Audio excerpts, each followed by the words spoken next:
క్రీస్తుని బట్టి దేవుని పిల్లలమని చెప్పుకుంటున్న మనము కూడా దేవుని పిల్లలమని చెప్పుకునే అర్హత మనకుందా? ఉందా? ఇప్పుడు చెప్పండి. మనం ఏ క్రియలు కలిగి బ్రతుకుతున్నామని దేవుని పిల్లలయ్యే అర్హత మనకుందే? మనం ఏం చేస్తున్నామని అసలు దేవుని పిల్లలయ్యే అర్హత మనకుందే? స్టార్టింగ్ మిమ్మల్ని అడిగాను, డైలీ బైబిల్ చదవము, ప్రార్థన చెయ్యము, ఆదివారం క్రమముగా ప్రతి వారం కూడా నెలలో 4 వారాల క్రమముగా రాము. దేవుని పిల్లలు ఎలాగైపోతాం?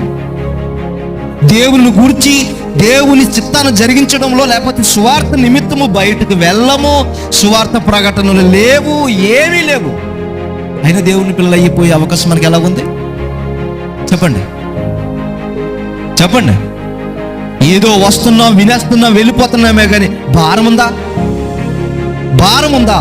సువార్త భారం ఉందా? లేదు.